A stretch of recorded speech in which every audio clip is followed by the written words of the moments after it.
Do you get triggered easily?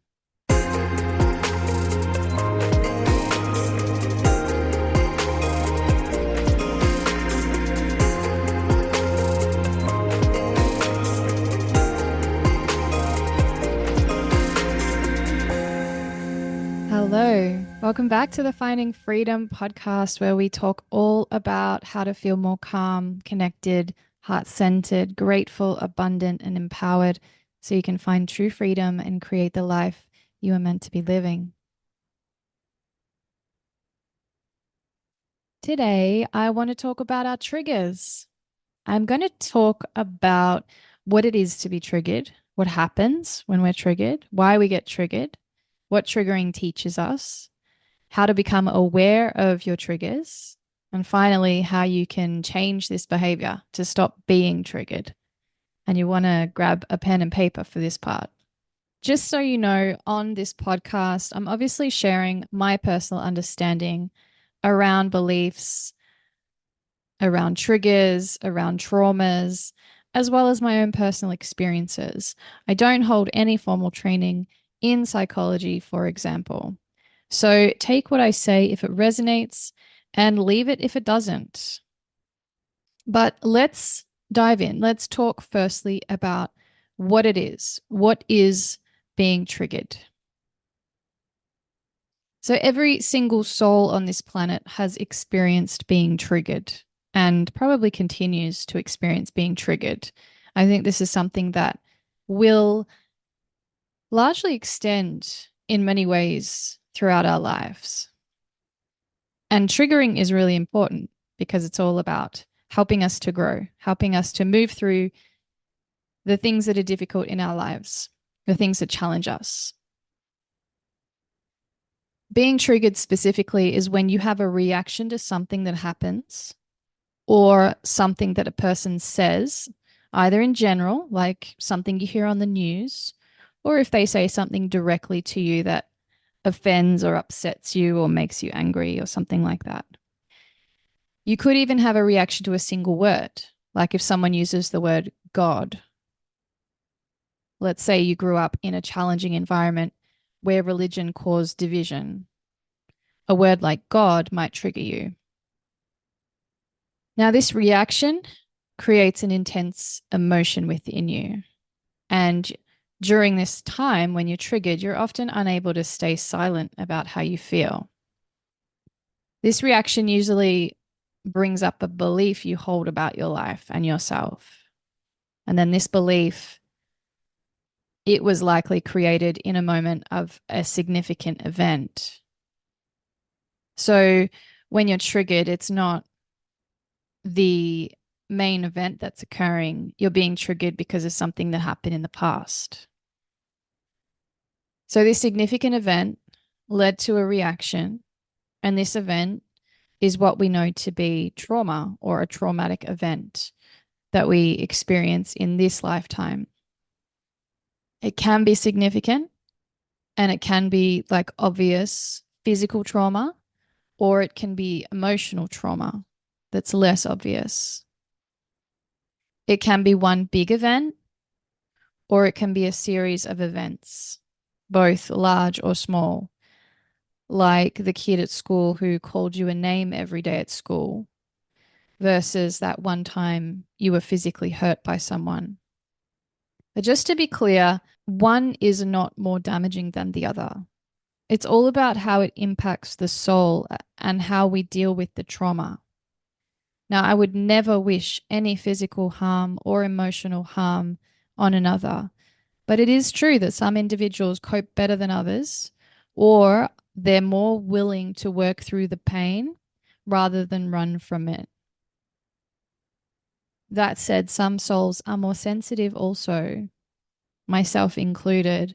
So one single person who called you a bitch that time might have really stuck with you and caused you to believe this to be true about yourself. Some people would have brushed it off and just completely forgotten about it, while others may have allowed this experience to shape the rest of their relationships going forward. So we're all different in how we respond to trauma. However, I will add, I said earlier that trauma is from this life, but I also personally believe that trauma is something that we can be born with as well, that it's ancestral, it comes through our lineage. So the emotional reaction that you have to something could be something that you personally haven't experienced in this life, but a belief or an awareness or an energy or a consciousness that is residing in your cells even before you were born. So let's talk about what happens when a person's triggered. I'm pretty sure you know the answer to this one because you yourself have likely been triggered many times in your life. And each person's reaction, of course, as I said before, it'll be unique to them. When triggered, a person may cry, they may yell, they may speak up. They may, however, also go silent. Some stay and fight, some run away, some complain, make excuses, demand something, and much more. And this may evolve as you do as well.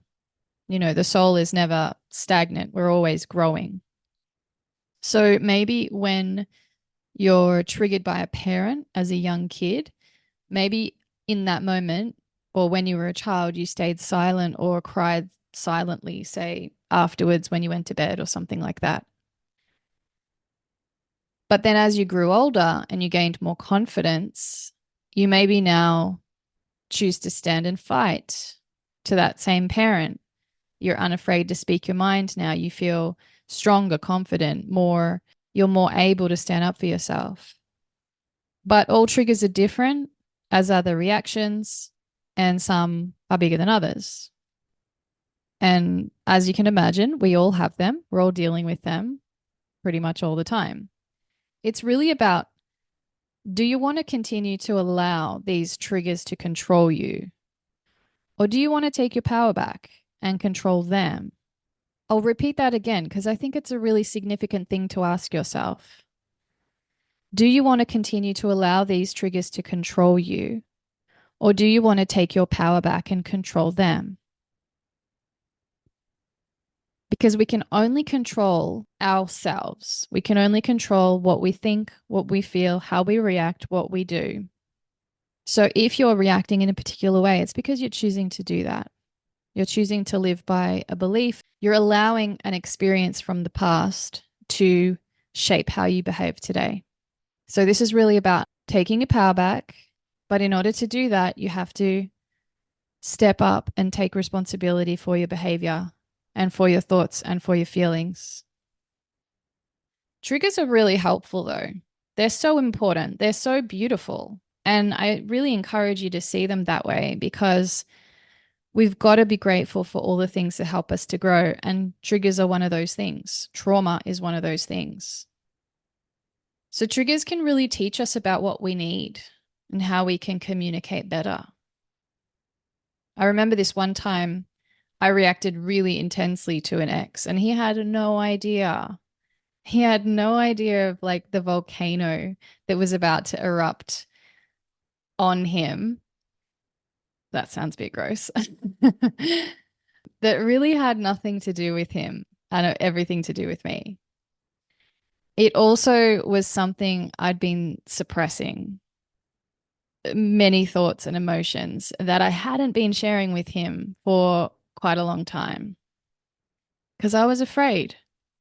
I was afraid to share. I was allowing my feelings and my thoughts that I wasn't sharing bottle up inside. And so that one instant when he said something, which actually was quite supportive and nice and sweet, a whole lot of suppressed emotion came flooding out of me in this absolute rage. And then I stormed off. And he had no clue what was going on. And while I could go much deeper into the underlying fear that caused me to behave this way, which I have done, I've done this work on myself already. My point here is that these triggers taught me how I have a need. And when that need is there, I need to choose to believe that I'm safe to honestly and calmly express it and to not be concerned about what anyone else thinks or feels about my need. Putting my needs first is a priority for me that I never used to believe or do. So if the other party doesn't like it, then that's possibly a red flag. But more often than not, if you're vulnerable with another, it only leads to more vulnerability, more understanding, and more love. So the fear that I was having, had I just expressed it, I probably would have got back a lot of love and compassion and understanding. But instead, I didn't know how to express myself. I bottled things up. That volcano erupted. And that was an important experience to have for me. And I'm sure you've had something similar before where you've lashed out at another person. So these triggers, they really teach us to prioritize our needs and to teach us how to communicate better and to trust the people around us and to learn how to be vulnerable. So, how do we go through all this? We have to become aware about the triggers that is ultimately the way through them, the way to get to the other side. So, I teach and speak about awareness a lot. Without awareness, it's just impossible to move into a new space most of the time. If you aren't aware, you have an addiction. You won't be able to let it go and become free of that addiction. If you aren't aware you have a subconscious belief holding you back, it's the same deal. You won't be able to let it go and become free of that belief. Even if you aren't aware of something physical like being dehydrated, you may think that you're hungry and you remain dehydrated. That said, we aren't always aware of the cause of our triggers. And this part is okay. So I'm a person who has largely blocked my childhood out, and I don't know why. I have very vague memories of things when I was younger, and the things I do remember, I believe they're largely photos that I've seen that I've like formed a memory around, or a story that someone's told me. Now, maybe there's an underlying trauma that occurred to me for me to choose to block everything out the way that I did or the way that I have, but does it matter? I don't think so. So, why do I say this? Because through my own personal experience, and this is largely to do with all the breath work that I've done, which is why I love and facilitate breath work. Through all this breath work, I've released so much. And through the practice of the breath work, through the practice of the breath, I've become aware about what I was releasing as being connected to my childhood and my unmet needs. But I don't have a specific memory connected to that that's come to me. And I no longer feel sensitive to these things the way that I used to. I know that I've broken through those triggers and those traumas, whatever they were, whatever they look like. It doesn't really matter what the trauma was. It's all about, are you letting it upset you now? Are you allowing it to trigger you now? Are you living by that thing that happened to you that created that belief within you? So I don't think that what caused your trauma actually is something you need to really be clear on. Now, recently I did some breath work and I recognized that the connection was ancestral. What I was releasing from my body was not mine. The pain, it was big. There was lots of emotion, there was screaming, there was lots and lots of release. And I just had this information come to me that it wasn't mine. So it doesn't really matter where it's from. What's important is that we release it. We let it go. And the other thing that's important to do before that is to really understand the emotions and work with them. So if you get triggered when your boss criticizes your work, it doesn't matter if the trauma was because of the school bully. You created this same thought and this feeling in you in this present moment. What's more important is uncovering what you made that mean about yourself when your boss did criticize your work. Did you choose to believe that you're unintelligent? Did you choose to believe that you'll never be successful or good enough to get a higher paying job or be your own boss? Did you choose to believe that nobody cares about you? This is what matters, because then you can do the work to release the trauma and to change the beliefs created around this trauma rather than completely living in the past every time your boss criticizes your work. So, why do we get triggered? I think I've explained that pretty much already, but just to recap, whatever is causing the trigger is bringing up a memory or a past experience that brings up an emotion that you struggle to deal with. So you feel the emotion, and there's likely a deep belief behind this emotion. And whether you have a visual or not, this emotion takes a hold of you and you react. So this could look like an aunt who tells you you look like you've put on some weight, and you have a flashback to a time in high school when you were picked on for being overweight, and the pain, this lack of love and acceptance that you felt at the time comes back. And during that experience, the one in your childhood, you likely formed a belief about yourself, probably that you're fat, maybe that if you're fat, you're unlovable. And so if someone mentions it, there's that deep wound there. You may lash out at your aunt, you may tell her to shut up or how rude she is. Alternatively, if as that young person you reacted with silence, maybe this is the reaction you have in this moment too. Maybe you even go to the fridge and grab something to eat that soothes this wound.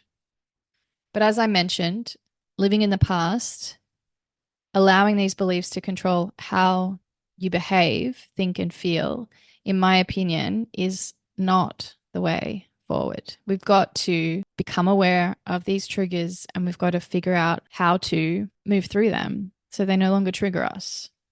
So let's talk more about awareness and the awareness that we hold around our triggers.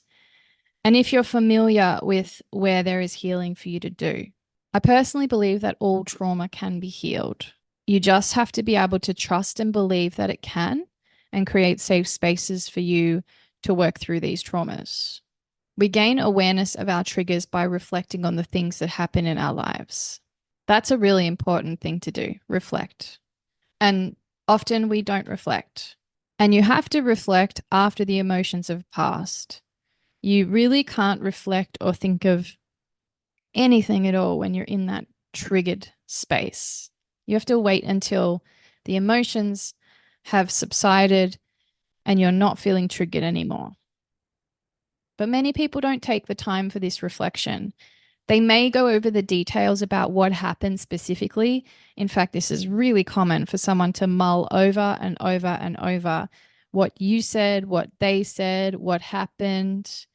And this is all the ego getting in the way, getting stuck on those details of why the person who triggered you did the wrong thing or weren't supportive enough or however you're feeling. And I'm sure that you've been on both ends of this conversation, whether you've been the one telling someone about the injustice or you've been the one receiving the story being told by someone else about their injustice. But the reflection is not about the story that you're telling yourself about what happened. The reflection has to be on the self, not on the other person, not on the situation. So it's really important to start asking yourself questions when you're no longer feeling triggered and when you're sitting back and going, okay, that all went down. That wasn't great. I don't want that to happen again. So what questions do you ask yourself? Pause the recording and get a pen and paper if you need. Question 1. How did I feel in the moment? Question 2. Why did I react that way? Question 3. How did I interpret what the person said to me? What did I make their words mean? Question 4. What might they actually have meant? Question 5, were they actually trying to hurt me? And then you can also ask yourself if you can make any connections back to something that happened in the past. But it's okay if you can't. So reflecting in this way can allow you to go to the deeper belief that is underneath, but also see that the person may not have had a deep desire to harm you or whatever you think they did to you. When I reflect on times when I was super triggered by my parents and I sit in this space of reflection, and really all I see is words that are being spoken to me from a place of love and care. I'm choosing to take it to mean all these other things, though. I'm choosing to believe that it's about me not being intelligent enough, or me not being independent enough, or me not being able to do things on my own, or me not being, whatever, enough, not being enough. So you've got to go to that place of going, well, I am enough. Now I've got to figure out how I can be in that space more often. And those people that trigger us, they are usually family. They're family, they're friends, they're partners, and they're all part of the plan. I believe that before we came here, before you came here, you set up the scenario as you had a desire as a soul to have a certain human experience so that you could learn and evolve from this lifetime. So whoever has been a part of your life in a big way is someone who is meant to be there, whether that is the ex that you have lost all respect and love for, or the parents who you wish had done something differently. I believe that all of this is completely by your design. And I love this part because if we can see those people who trigger us in this way, that they decided to come here to be these triggering individuals because they love you so much, then firstly, how incredible are they for that sacrifice? And secondly, you can really detach from the bullshit story and just see it as things that happened, not good, not bad, just all things that happen in order for you to become the incredible person you are today and are continuing to become. Because without them, you wouldn't be where you are today. But the big question, can we stop being triggered? Of course, I'm going to say yes. Absolutely, you can. Like I said before, I believe we can heal all trauma to heal all triggers. If you don't believe you can, then you won't be able to. Simple as that. Also, if you'd rather live by the title of, and I've got air quotes going on here, the person to whom X happened, or the person who is unworthy or stupid or unlovable, then that's up to you. Free will and all that. But if you're listening to this, you're likely not wanting that. You likely want to take your power back and not let your triggers, your trauma control you.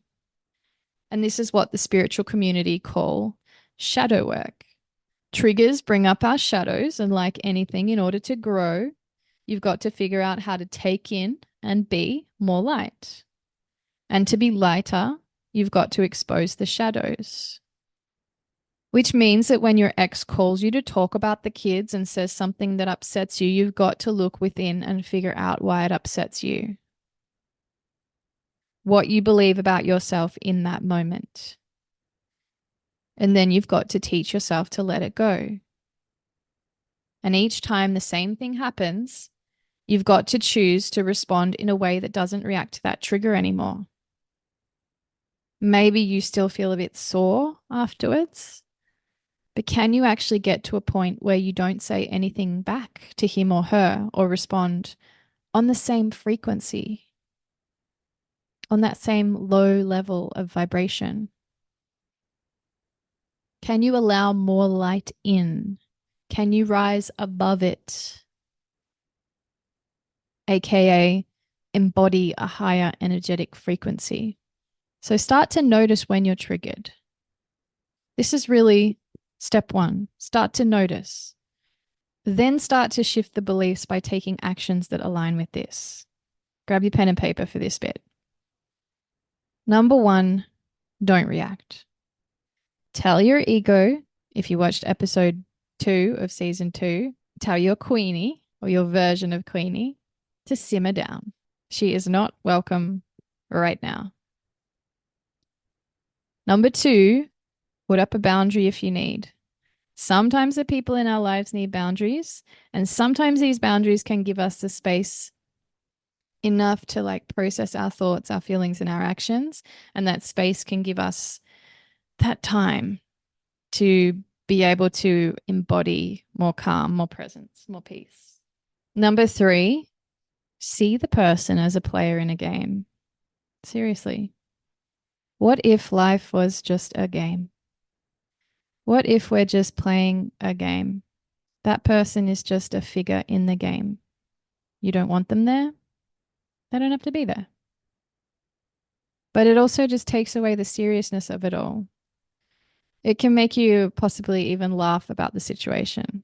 It's just a game, which means there's nothing to fear. Number four, start to look deeper into why you're triggered and what you believe about yourself in that moment. So you notice you're triggered, you try not to react, but maybe in the cases where you do react, then you've got to look into why am I triggered? What do I believe about myself? And this message that you tell yourself is likely a message that you have on repeat in your mind. I'm not good enough. I'm not worthy enough. I'm not lovable. I'm ugly. I'm fat. I'm stupid. I can never have anything that I want. I'm always going to be poor. All of these things on repeat. Step number five is really important. I mean, the awareness has to come first, but then once you've got the awareness, now you get to decide what things you want to think, feel, and believe, and then the actions that you want to take in these situations in the future. I'll say that again. Decide what things you want to think, feel, and believe, and the actions you want to take in these situations. So rather than thinking that you're stupid, what can you think instead? What do you want to think? What do you want to feel? What do you want to believe about yourself? That you're capable of anything? That you're really fucking intelligent? Because you are. Now, when you decide on the things you want to think, feel, and believe and the actions you want to take, you want to journal about these.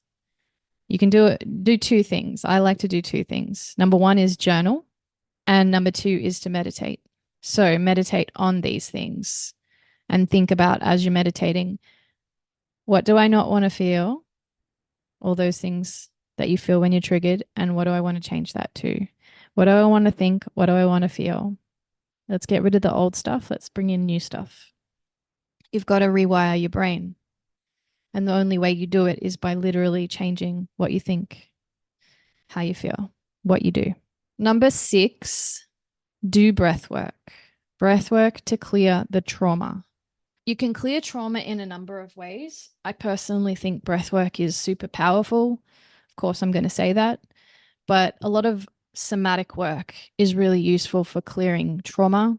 So do what resonates with you, whether it is dancing, whether it is shaking, like tremoring.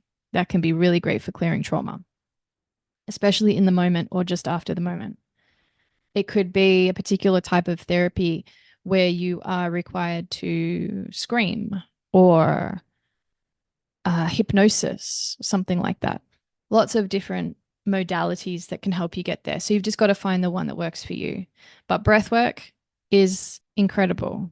And when it's facilitated by someone else, it's 1 hour in and done.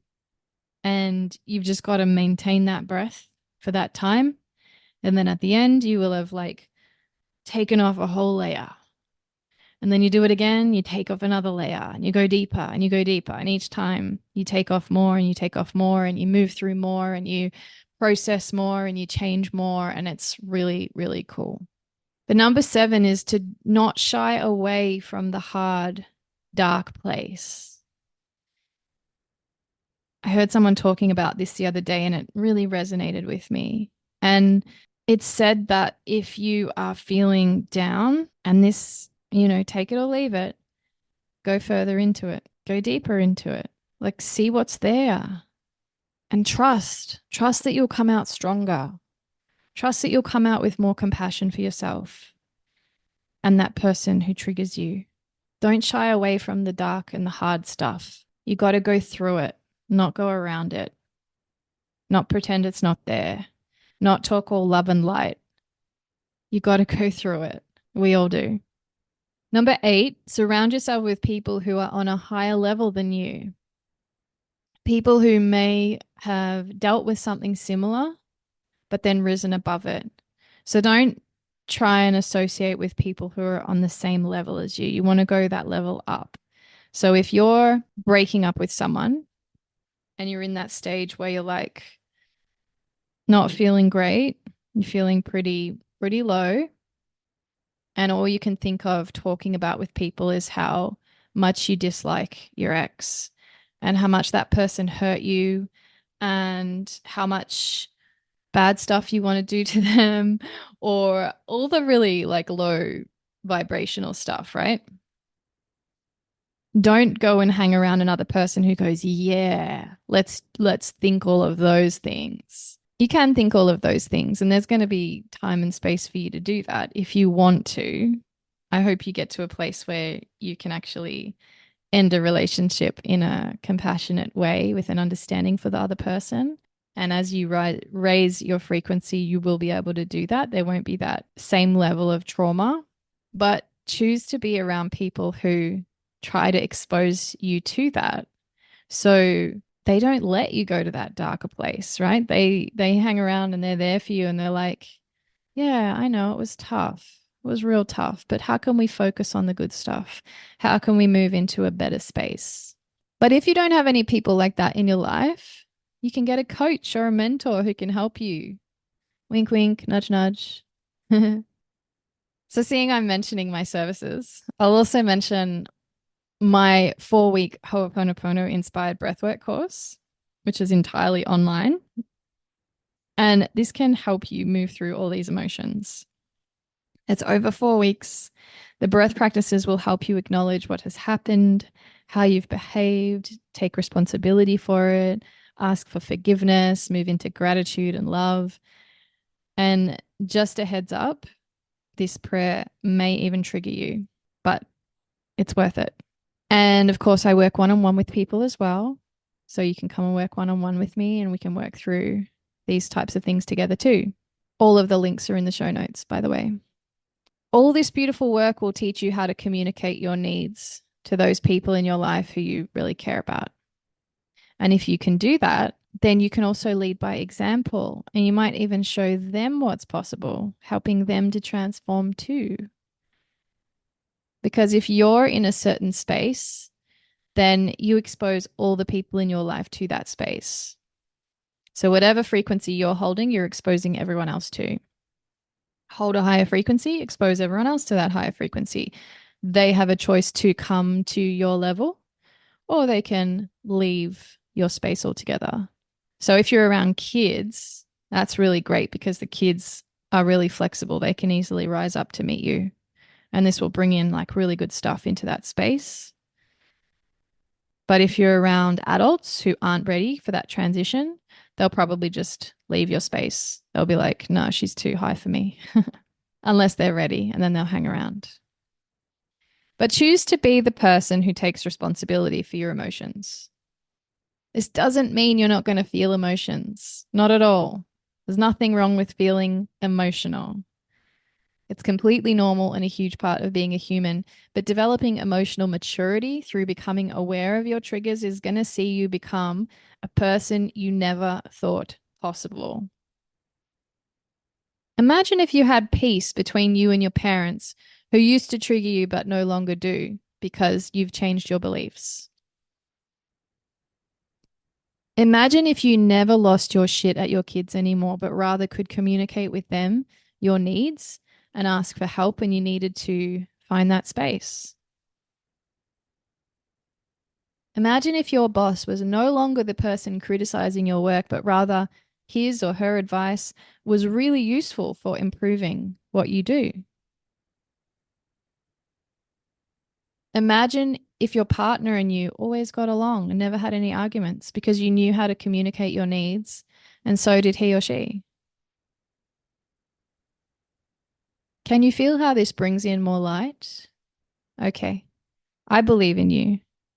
And remember that you're not alone. We're all experiencing this stuff, whether it's that influencer who seems to have all of her shit together, that rich person with the incredible opportunities, the coach who knows her shit, the neighbor who has that happy marriage you perceive, or even the one who has that disaster of a life that you never want to have yourself. We're all in this together. We're all experiencing this stuff together. All right, my friend. Thank you for tuning in today. I hope you've enjoyed today's episode, and I'll speak with you again soon. So much love, and keep working on those triggers to bring in more peace and, of course, to find more freedom. I love you. Have a beautiful day. Bye.